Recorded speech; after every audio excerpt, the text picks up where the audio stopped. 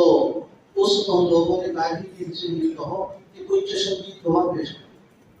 اب چشمدید گواہ تو نہیں تھا، تو حضور اکرم صلی اللہ علیہ وسلم نے بھی ظاہر پر فیصلہ فرما دیا اور ارشاد فرمایا، حضرت قتادہ کو ڈانٹا، ان سے کہا کہ دیکھو آپ نے ایک شریف آدمی پر چوری کا الزام لگایا، مناسب نہیں ہے، آپ ویسے تحقیق حال کو کہتے آپ نے چور بھی نامزد کر دی اور اس آدمی کی چوری پر آپ کے پاس گواہ نہیں ہے۔ حضرت قتادہ رضی اللہ تعالیٰ عنہ کو ڈانٹ پڑ گئی۔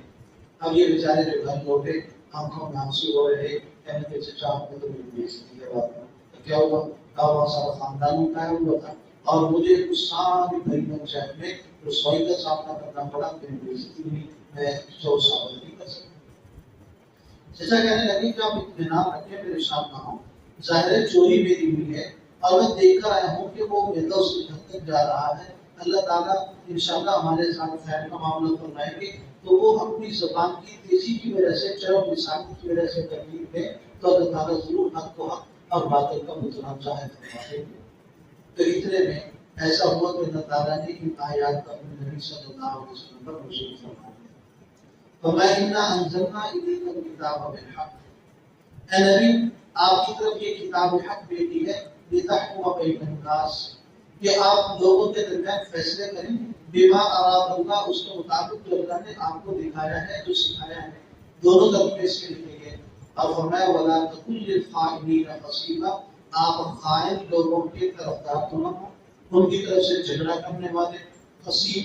جھگڑا کرنے والے کو کہتے ہیں کہ آپ نے ان کی طرف سے جھگڑا کی ہے۔ اور فرمایا وَاسْتَغْفِرِ اللَّهَ، اللہ تعالیٰ سے مغفرت طلب کرنی تھی، بے شک اللہ تعالیٰ مغفرت کرنے والا، رحم کرنے والا ہے۔ آگے فرمایا وَلَا تُجَادِلْ، نہ جھگڑا کیجیے عن الذین، ان لوگوں کے بارے میں، ان لوگوں کی طرف سے یختانون انفسہم، جو اپنے نفسوں سے خیانت کرتے ہیں۔ اللہ تعالیٰ خیانت کرنے والے اور گناہگار سے محبت نہیں کرتے۔ اور آگے ان کی خفیہ میٹنگ کا ذکر فرمایا، وہ جو رات کے اندھیرے میں ہوئی تھی۔ فَمَن يَسْتَخْفُونَ مِنَ النَّاسِ، یہ تو وہ ہیں جو لوگوں سے چھپ کر میٹنگ کر لیتے ہیں، وَلَا يَسْتَخْفُونَ مِنَ اللَّهِ، لیکن اللہ سے تو نہیں چھپ سکتے ہیں۔ وَهُوَ مَعَهُمْ، اللہ تعالیٰ ان کے ساتھ ہے بھی، اِذْ يُبَيِّتُونَ، جب یہ رات کے وقت میں میٹنگ کر رہے تھے، بِمَا لَا يَرْضَىٰ مِنَ الْقَوْلِ، ایسی بات پر جو اللہ تعالیٰ کو ناپسند ہے۔ اب دیکھیے یہاں پر عقیدے کی بات کو دیکھ رہے ہیں کہ اللہ تعالیٰ کے بارے میں دو عقیدے ہمارے لیے قرآن کریم سے ثابت ہے دونوں۔ ایک عقیدہ یہ ہے کہ الرحمن علی العرش استویٰ، کہ رحمان عرش پر مستوی ہے۔ حسن بصری رحمہ اللہ تعالیٰ نے فرمایا تھا رحمان کا معنی بھی سمجھ آ گیا، عرش کا معنی بھی سمجھ آ گیا، لیکن استواء کی کیفیت سمجھ نہیں آتی، کما یلیق بشانہ، جیسے اس کی شاعر نے شان ہے۔ اور دوسرا عقیدہ یہ ہے کہ وَهُوَ مَعَكُمْ أَيْنَمَا كُنتُمْ، یہ بھی قرآن کریم ہے، تم جہاں بھی ہو اللہ تعالیٰ تمہارے ساتھ ہے، وجود کے اعتبار سے، علم کے اعتبار سے، ہر اعتبار سے۔ دیکھیے ان کی ذات ہماری عقل سے بہت بلند و بالا ہے، ہماری سمجھ میں نہیں آ سکتی، لیکن عقیدہ ہے کہ اللہ تعالیٰ کی ذات کا جو موجود ہے اور تجلیات کا مرکز وہ اللہ تعالیٰ کا عرش ہے۔ اس لیے فرمایا وَنَحْنُ أَقْرَبُ إِلَيْهِ مِنْ حَبْلِ الْوَرِيدِ، تمہاری رگے جان سے بھی زیادہ ہے، جسے شہرت کہتے ہیں۔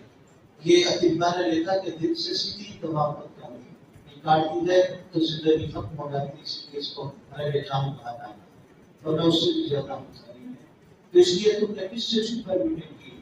اور پھر کس ذات کو دھوکہ دینے کی کوشش کی جو ذات صاحب بڑی ہے، اگر تم اپنی جرم لسانی کی وجہ سے ابھی اپنے حق میں فیصلہ لے بھی جاؤ گے تو ہم وہی آدمی کو بتا دیں گے۔ اور بتا دیا گیا تو میں وہ کام اللہ بما یعملون محیطا، اللہ تعالیٰ جو کچھ بھی وہ منافق خاندان کر رہا ہے سب کا احاطہ کیے ہوئے۔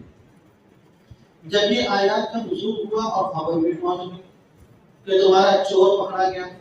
اور تمہاری چوری پکڑی گئی، تو یہ آدمی فوراً اس نے اوپر سے لشیب میں کلمہ پڑا ہوا تھا، سیدھا ہی مرتد ہو گیا۔ اس نے کہا میں بھی مانتا اسلام، اور میرے سے پتا تھا کہ اب مرتد ہو جاؤ یا جو بھی ہو جاؤ میرا ہاتھ تو کرے گا۔ تو یہ وہاں سے بھاگا مدینہ طیبہ سے سیدھا مکہ پہنچنا۔ اس وقت تک مکہ دارالاسلام بھی بنا تھا، مکے میں اسلامی نظام نافذ نہیں ہوا تھا۔ وہاں ایک سلافہ نامی خاتون تھی، اس کے ساتھ اس کے کچھ معاملات چل رہے تھے، یہ تعلقات تھے نجائز قسم کے، اس کے یہاں پہنچ گئے۔ وہ بھی سمجھتی تھی کہ یہ آدمی بیکار ہے، مکٹوا کرنے کا تو کچھ نہیں ہے۔ اسے کہا دیکھو کیا رہنا رہ دو، لیکن کما کر لاؤ، خود بھی کھاؤ مجھے بھی کھلاؤ، میں تمہاری روٹی کا خرچہ نہیں کھا سکتا۔ اسے کہا ٹھیک ہے کما کر لاؤں گا، مکے میں پھر چوری کرنے کے لیے چل پڑا۔ اب جب وہاں کسی کے گھر میں رات کو نقب لگا رہا تھا، نقب لگانے کا مائن تھا، دیوار کھول لیتا تھا، دیوار کھول رہا تھا، وہی دیوار اس کے اوپر گری اور وہیں پہ ایک آدمی مر گیا۔ اور یہ جاتے ہوئے ایک شرارت بھی کر کے گیا تھا، اس کا اگلی آیت میں ذکر آ رہا ہے۔ تو اللہ تعالیٰ نے فرمایا ہاں تم ہؤلاء جادلتم، تم ہو وہ لوگ جو جھگڑا کرتے ہو فی الحیات دنیا، دنیا کی زندگی، دنیا کے ساتھ و سامان کے بارے میں۔ کیا جھگڑا ہے تمہارا؟ عنہم ان لوگوں کی طرف سے جنہوں نے چوری کر رکھی ہے۔ چلو دنیا میں جھگڑا کر لو، فمن یجادل اللہ عنہم، کون جھگڑا کرے گا اللہ تعالیٰ سے ان کے بارے میں قیامت کے دن؟ کون ان کا وکیل بن کر کھڑا ہوگا؟ تم اس وقت تک جھگڑا نہیں کر سکو گے۔ دنیا کا مقدمہ بظاہر جیت جاؤ جیت جاؤ، قیامت کے دن تو کوئی آدمی جھوٹا مقدمہ نہیں جیت سکے گا۔ میں ومن یعمل سوءا، جو آدمی برا عمل کر بیٹھا اور یظلم نفسہ، اپنے اوپر ظلم کر بیٹھا، پھر اللہ تعالیٰ سے معافی مانگ لے، اللہ غفور الرحیم ہے، مغفرت کر دیں گے، رحم فرما دیں گے، لیکن یوں ظلم اور گناہ کر کے اس سے انکاری ہو جانا یا دوسرے آدمی کے ساتھ ڈال دینا یہ ٹھیک نہیں۔ اس نے جانے سے پہلے ایک اور حرکت کی تھی، ان آیات کے نزول سے پہلے اس نے جب دیکھا کہ میرے اوپر شک پڑ گیا اور میرے گھر کی اگر تلاشی ہوئی تو مصروفہ مال برآمد ہو جائے گا، اس نے وہ پھر لہتے کی بوری اٹھائی اور اٹھا کے مدینہ طیبہ سے ذرا دور ایک یہودی کا گھر تھا، لبید اس کا نام تھا، اس کے پاس چلا۔ کہنے لگا کہ یہ خریدا ہے تو گھر میں تھوڑی دیر بطور امانت رکھ لو، وہ مجبوری ہے، جب ضرورت پڑے گی لے جائیں گے۔ اب اس نے سوچا کہ لبید کے گھر سے برآمد ہوگا، جو ضرورت ثابت ہو جائے گی، اور بلکہ اس امید ہی نہیں، جس نے کہا مسجد نبوی شریف سے کافی دور کر گئے، یہاں تک تو بات نہیں پہنچے گی۔ لیکن وہ جب لبید کے گھر تک بات پہنچ گئی، وہ بھی حضور اکرم صلی اللہ علیہ وسلم کے پاس آ گیا۔ اس نے آگے کہا